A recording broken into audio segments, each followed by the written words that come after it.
Hello everyone, SQL LeetCode medium question की series में आज हम देखेंगे LeetCode question number 1699। Okay, so question है write an SQL query to report the number of calls and the total call duration between each pair of distinct persons, person 1, person 2, where person 1 is less than person 2। Return the result table in any order. So basically आपको एक table दिया है, calls related table है, जहाँ पे from ID है, then to ID है और उस कॉल का ड्यूरेशन है। ओके, सो फ्रॉम आईडी जैसे कि for example 1 2 1, so from ID 1 से टू आईडी 2 को कॉल गया है और ड्यूरेशन था 59। अनदर वन एग्जांपल जैसे कि फ्रॉम आईडी 2 से फ्रॉम आईडी 1 को कॉल गया है, ड्यूरेशन है 11। सो बेसिकली हमें फ्रॉम आईडी और टू आईडी, इनको हम बोलेंगे पर्सन 1 और पर्सन 2, इनमें जितने भी कॉल्स गए हैं, नंबर ऑफ कॉल्स और उन कॉल्स का टोटल ड्यूरेशन निकालना है, कितने ड्यूरेशन की कॉल्स हुए हैं। ओके, और कंडीशंस क्या क्या दिया है, each pair of distinct persons और person 1 less than person 2। Basically output किस तरीके से आएगा इसका, फिर एक हम कॉलम क्रिएट करेंगे जहाँ पे रहेगा पर्सन 1, दूसरा कॉलम रहेगा वहाँ पे पर्सन 2 और उनके कॉल काउंट, जैसे 1 और 2 में कितने कॉल हुए हैं तो 2 कॉल्स हुए हैं, 1 और 3 में कितने हुए हैं, 1 कॉल हुआ है, 3 और 4 में कितने कॉल्स हुए हैं, 4 कॉल्स हुए हैं और उनका कॉल ड्यूरेशन। ओके, तो इस क्वेश्चन को हम एसक्यूएल में किस तरीके से कर सकते हैं उसे देखते हैं। तो जाते हैं एसक्यूएल में। तो एसक्यूएल में हमारा डेटाबेस है, डेटाबेस में ऑलरेडी टेबल्स क्रिएटेड है। टेबल किस तरीके से क्रिएट किए हैं इनका फाइल आपको डिस्क्रिप्शन में मिल जाएगा, आप वहाँ से प्रैक्टिस कर सकते हो। नाउ क्वेश्चन क्या है, राइट एन एसक्यूएल को to report the number of calls and total call duration between each pair of distinct persons, person 1, person 2, where person 1 is less than person 2। सबसे पहले हम हमारा टेबल पुल कर लेते हैं। उसके लिए हम लिखेंगे सिलेक्ट ऑल फ्रॉम कॉल्स। सो इस टेबल में से सबसे पहले हमें टोटल कॉल्स जितने भी हुए हैं, ओके, उनको काउंट करना पड़ेगा। तो उसके लिए हम एग्रीगेट फंक्शन यूज़ करेंगे काउंट। सो उनका ड्यूरेशन भी सम करना पड़ेगा, तो हम एग्रीगेट फंक्शन यूज़ करेंगे सम।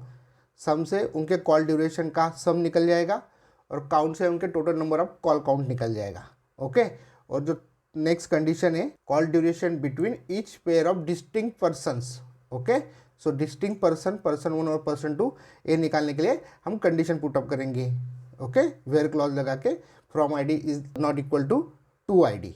ओके, सेम इसी काइंड ऑफ प्रॉब्लम हमने हमारी सीरीज में ऑलरेडी देखा है। LeetCode medium question number 1445 हमने ऑलरेडी देखा है। उसमें हमने अप्रोच कुछ इस तरीके से लगाया था, जैसे कि ये क्वेश्चन था वहाँ पे find the difference between number of apples and oranges. तो हमने केस स्टेटमेंट के यूज़ किया था, ग्रुप बाय क्लॉजेस लगाए थे।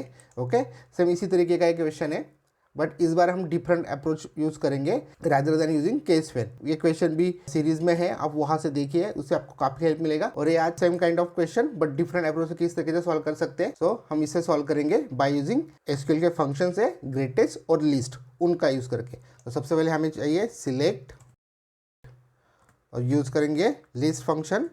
लिस्ट में से हमें चाहिए सबसे पहले फ्रॉम आईडी, कॉलम का नाम, और दूसरा है कॉलम का नाम टू आईडी। ओके, सो इन दोनों कॉलम में से जो लिस्ट नंबर है वो हमें लिस्ट फंक्शन से मिल जाएगा।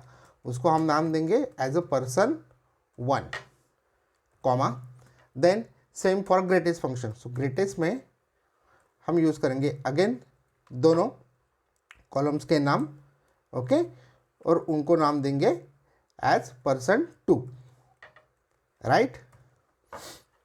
यहाँ पे उसको नाम दिया जाएगा पर्सन 2। नाउ हमारे क्वेश्चन में हमें सबसे पहले बोला गया है total number of calls count करने हैं। तो कॉल काउंट करने के लिए हम एग्रीगेट फंक्शन यूज करेंगे काउंट स्टार, एज नाम देंगे call count. Then second condition है कॉल ड्यूरेशन काउंट करना है। ओके, तो ड्यूरेशन काउंट करने के लिए एग्रीगेट फंक्शन सम यूज होगा। आर्गुमेंट में जाएगा कॉलम का नाम जो कि है ड्यूरेशन, उसे नाम देंगे कॉल ड्यूरेशन, और ये सारी चीज़ें होगी टेबल से, टेबल का नाम कॉल्स। और यहाँ पे वेयर क्लॉज यूज़ करके कंडीशन पुटअप करेंगे। एक कंडीशन सेटिस्फाई करने के लिए total call duration between each pair of distinct person, इसे फाइंड आउट करने के लिए हम वेयर क्लॉज में लगाएंगे जहाँ पे from ID is not equal to 2id। Okay, so जो सेल्फ कॉल हुए हैं तो वो काउंट नहीं होंगे। हमारे डेटाबेस में सेल्फ कॉल है क्या, सबसे पहले तो ये देख लेते हैं। 3 to 3 नहीं है, 1 to 1 नहीं है, सेल्फ कॉल्स नहीं अगर रहते हैं तो हमें वो कंडीशन भी सेटिस्फाई करनी होगी, तो हम उसे भी कंसिडर करते हैं। Okay, so from ID to ID नहीं रहेगा, यहाँ पे बाद में उसको ग्रुपिज्म करना पड़ेगा। ग्रुपिज्म किस पे करेंगे, जो हमने फंक्शन दिए हैं लिस्ट, और दूसरा है ग्रेटेस्ट, उनके ऊपर ग्रुपिज्म होगा। वहाँ से फिल्टरिंग होने के बाद हम यूज़ करेंगे order by clause. Order by clause में अगेन हम सेम चीज़ दे सकते हैं यही, और अगर हमें ये देना नहीं है, एक और अनदर अप्रोच बताता हूँ जहाँ पे सिलेक्ट के बाद जो भी फर्स्ट आर्गूमेंट है उसे बोला जाता है 1, और उसके बाद का जो आर्गूमेंट है उसे बोला जाता है 2। सो यहाँ से लेके यहाँ तक ये हो गया 1, और यहाँ से लेके यहाँ तक हो गया 2। अब वो ऑर्डर बाय क्लॉज में अगर 1 और 2 भी लिखोगे तो भी बात बनेगी। ओके, नाउ इसे रन करते हैं तो आप देखोगे आउटपुट मिल गया है। पर्सन 1 कॉलम क्रिएट हुआ है जहाँ पे लिस्ट जो नंबर है फ्रॉम आईडी का, पर्सन 1 में 1 लिस्ट नंबर दिया है, पर्सन 2 में दिया है ग्रेटेस्ट नंबर 2। ओके, इनके जो कॉल्स हुए हैं 1 और 2 में कितने कॉल्स हुए, 2। डेटाबेस में चेक करते हैं 1 और 2 में एक कॉल हुआ है और 2 और 1 में एक कॉल हुआ है। तो टोटल नंबर ऑफ कॉल्स कितने हुए दोनों के बीच में, 2। ओके, नाउ 1 और 3 में कितना हुआ है, एक ही कॉल हुआ है। लेट्स चेक इट, 1 और 3 में एक ही है, 3 to 1 एक भी नहीं है। ओके, एंड देन 3 और 4 में कितने हुए हैं, 4। देखते हैं 3 to 4 1 2 3 और 4 और 3 का एक कॉल, ऐसे मिला के टोटल कॉल हुए 4। सो पर्सन 1 में लिस्ट नंबर दिया है 3, पर्सन 2 में दिया है ग्रेटेस्ट नंबर 4, टोटल में कॉल काउंट 4, और कॉल ड्यूरेशन उन सब का सम करके दे दिया है। ओके, सो इस तरीके से आप क्वेश्चन सॉल्व कर सकते हो। अगर किसी के पास और कुछ सॉल्यूशन है तो प्लीज़ कमेंट में बताइए, हम उसे भी डिस्कस करेंगे। ओके, सो गाइज आज के वीडियो को ये पे एंड करते हैं। Thanks for watching. Please don't forget to like, comment, share and subscribe. मिलते हैं नेक्स्ट वीडियो में।